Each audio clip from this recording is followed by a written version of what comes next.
কিন্তু এই সরকার নতুন দায়িত্ব নিয়েছে, তাদের রাষ্ট্র পরিচালনার অভিজ্ঞতা নাই, কাজেই তাদেরকে কিছুদিন সময় দিতে হবে।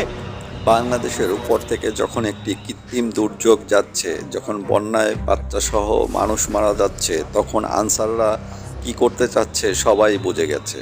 আসলে এরা সবাই আনসারও না। আনসারের ইউনিফর্ম পরে কারা এই দুষ্কৃতি করতে চেয়েছিল, এরা কি আওয়ামী লীগের দোসর না এরা ভারতের রয়ের এজেন্ট, তাই এখানে প্রমাণ পাবে। মেহেদী হাসান, তার শরীরের বিভিন্ন জায়গায় আঘাতের চিহ্ন। তার দাবি, হামলার সময় সরকার পতনের নানা ক্ষোভ ঝেড়ে তাকে আঘাত করা হয়। তাই না বাইর করে আমারে কইতেছে তোরা শেখ হাসিনার নামাইছ, সরকার নামাইছ।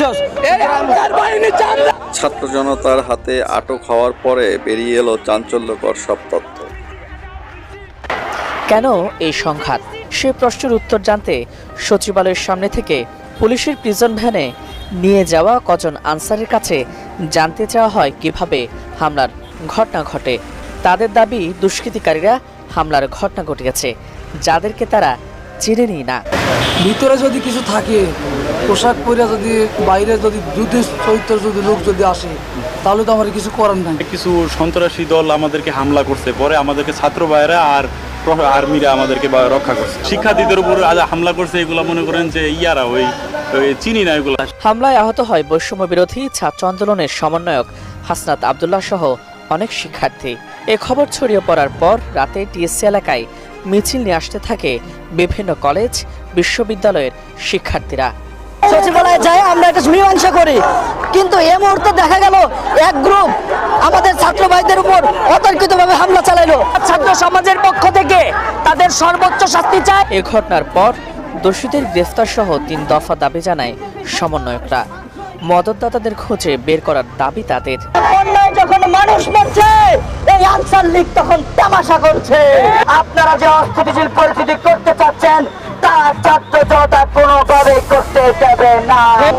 আমাদের ভাইরা এক পাশে গিয়ে শান্তিপূর্ণভাবে দাঁড়ায়, তখন তারা প্রথম আমাদের ভাইদের রক্তাক্ত করেছিল। সচিবালয়ের সামনে থেকে কয়েক শতাধিক আনসারকে নেওয়া হয় সেনা হেফাজতে।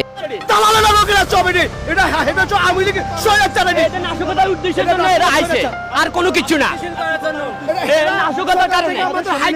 প্রতিটা দরজা বন্ধ করে দিয়েছে। আমাদের অরাজকতা, আমরা ক্লাব দিলাম না।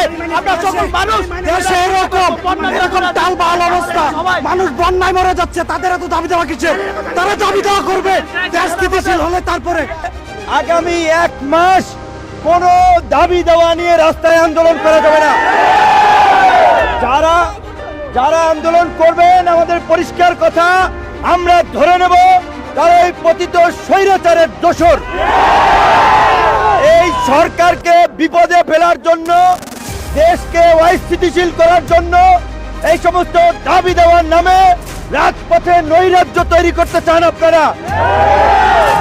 আজকে আনসার ভাইদের এই দেশে অনেক অবদান রয়েছে, তারা বঞ্চিত হচ্ছিল, সেটি যৌক্তিক, কিন্তু আইন শৃঙ্খলা বাহিনীর একটা পার্ট হয়ে তারা সচিবালয়ের সামনে যে বিশৃঙ্খলা করেছে, এই ঘটনায় যারা জড়িত তাদেরকে শাস্তি পেতে হবে।